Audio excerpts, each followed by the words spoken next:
In 2017, I took a trip to India with a group from Gate One Travel. We started off in New Delhi and took a bus to Jaipur. From Jaipur, we took a bus across to Agra. From Agra, we took a train to Jhansi and then a bus to Khajuraho, and finally flew from there to Varanasi, where the trip ended for me, and then I went back to New Delhi. There are lots of pictures here, but I took many pictures, and what fascinated me most were the Indian people. So I want you to first of all watch a few of these shots of Indian people, and in the background is the sound of our guide doing her early morning. 1, 2, 3.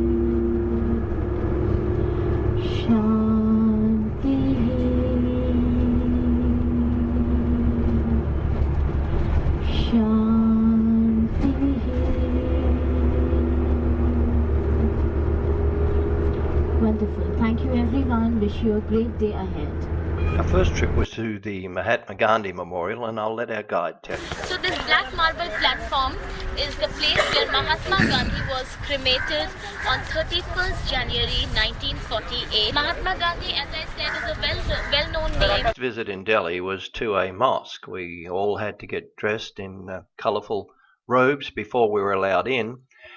This was built by the Mughal Emperor Shah Jahan between 1644 and 1656.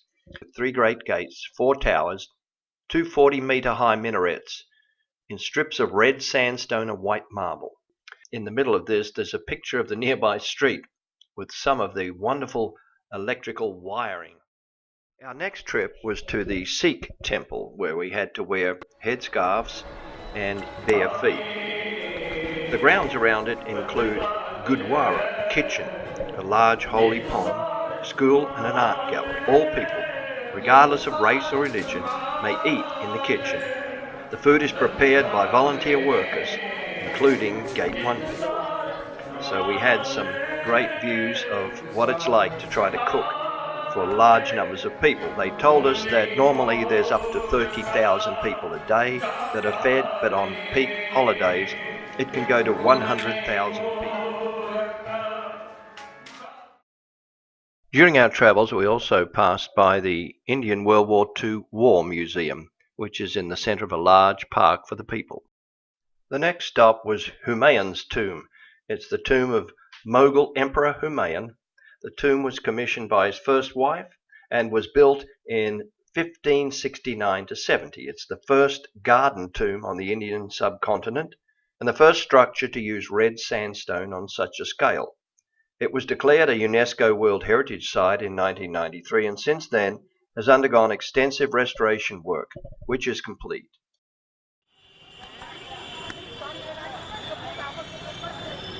Now enjoy the sights and sounds of our little trip from Delhi to Jaipur.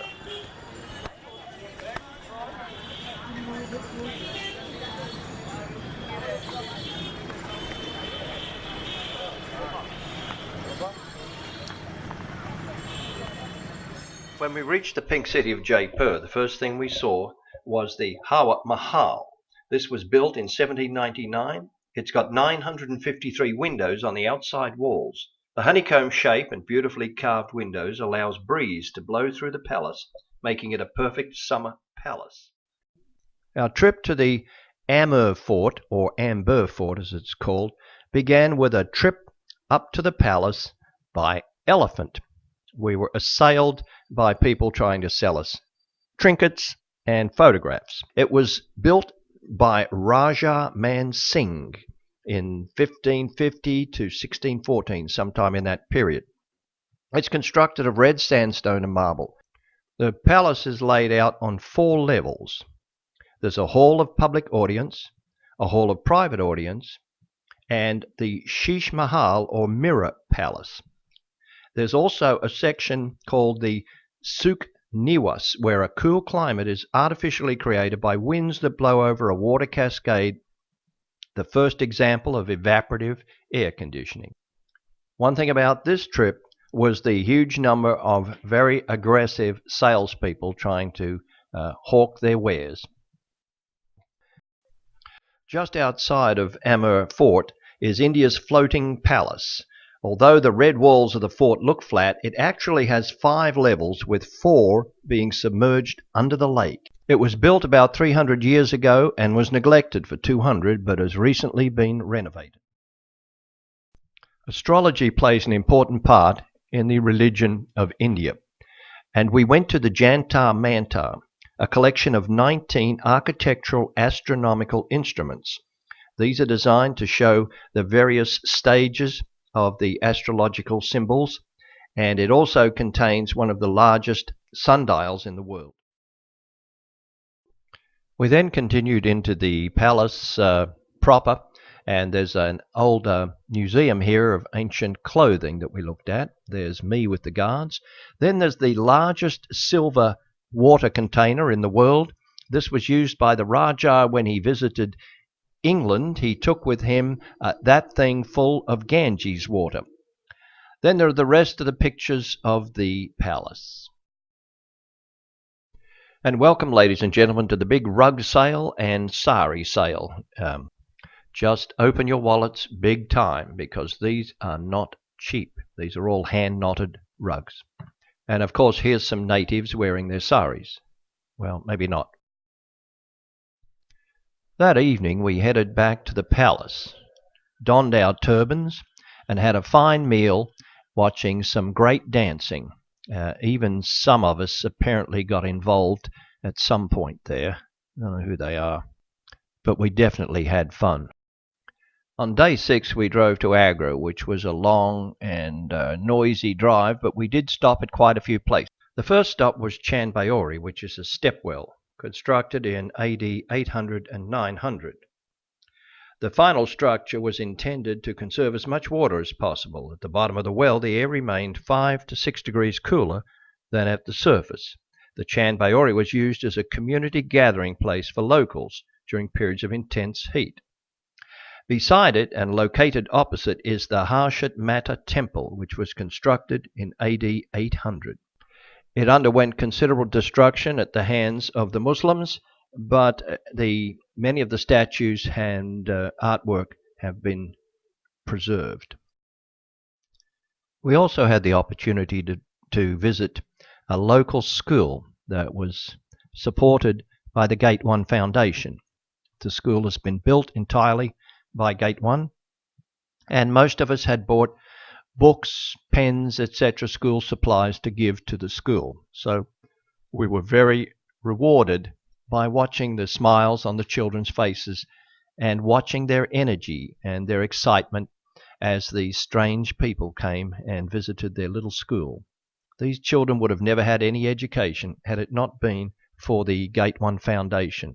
An incredible job they're doing here.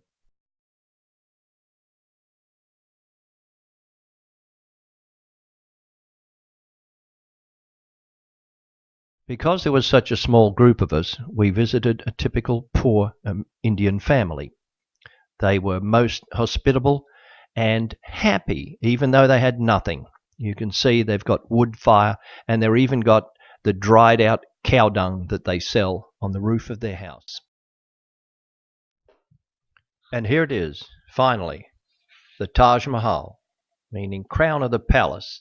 It's an ivory white marble mausoleum on the south bank of the Yamuna River in the Indian city of Agra.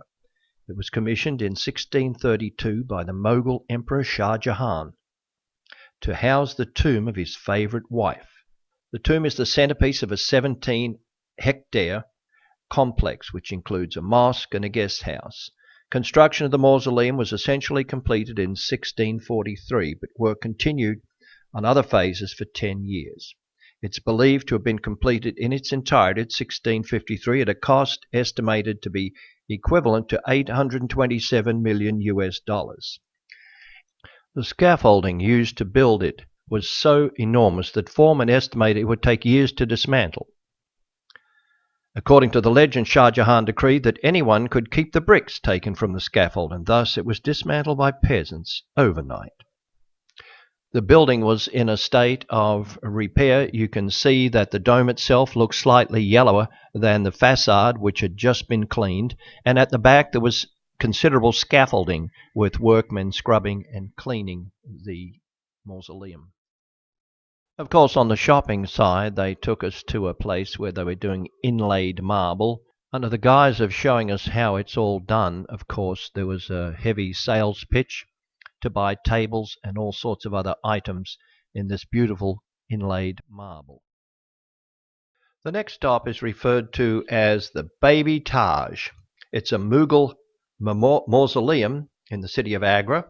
It was built in 1622 to 1628, and it's based with white marble, most elegantly realized, of course, in the Taj Mahal.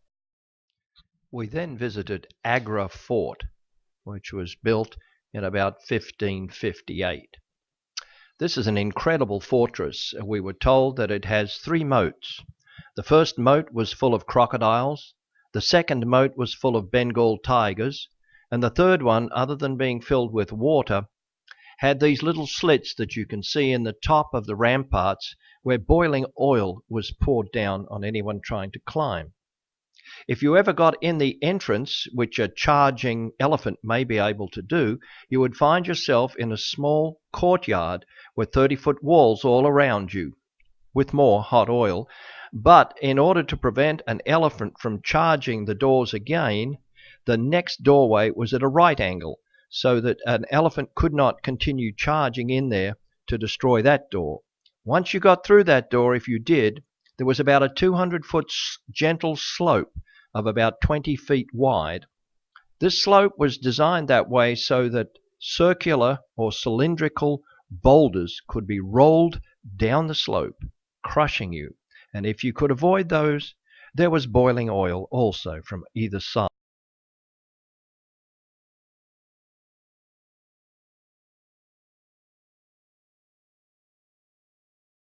At the end of his life, Shah Jahan was deposed and restrained by his son at the fort. It's rumored that he died in a tower with a marble balcony and a view of the Taj Mahal.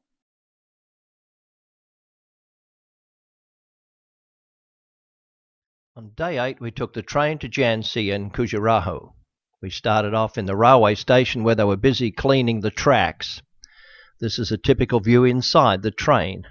What fascinated me was that when we got there, there's these huge posters, political faces of all the various people.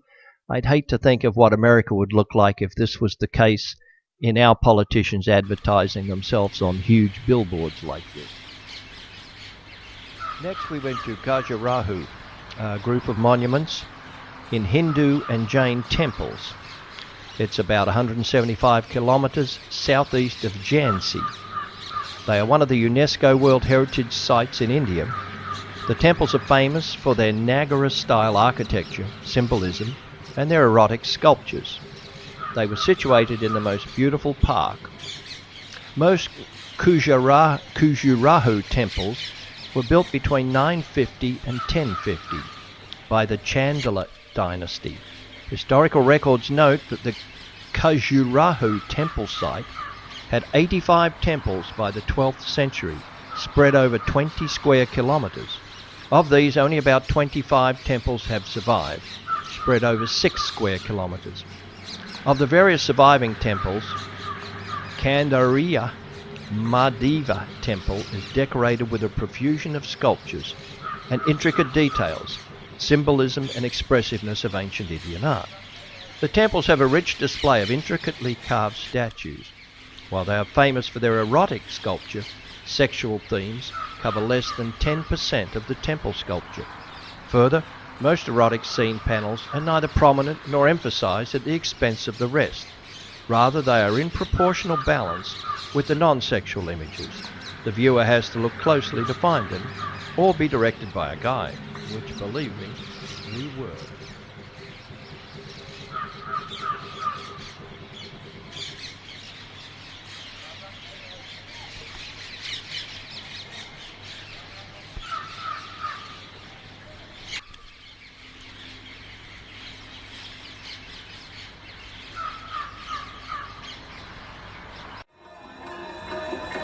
Then we took a flight to Varanasi, where we did an evening walk down to the Ghats on the river, where there were people being cremated and there were religious ceremonies. I'll let you just watch the rest of this.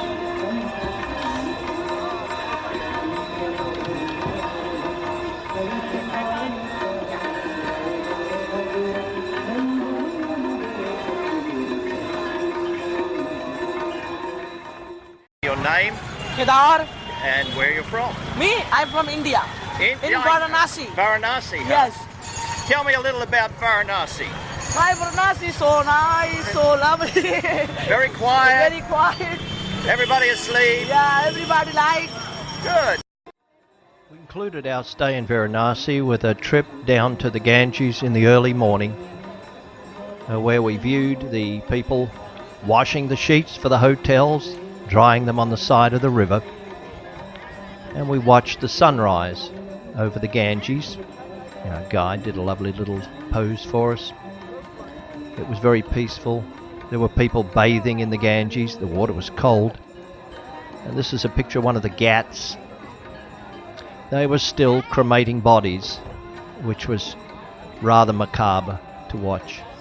Then we went by the university and I caught this guy standing on his head. Finally, in Varanasi, we had a going away dinner where the group all got together. And that was the end of the trip. I flew back to New Delhi, and from New Delhi, 33 hours later, flew back to Roanoke.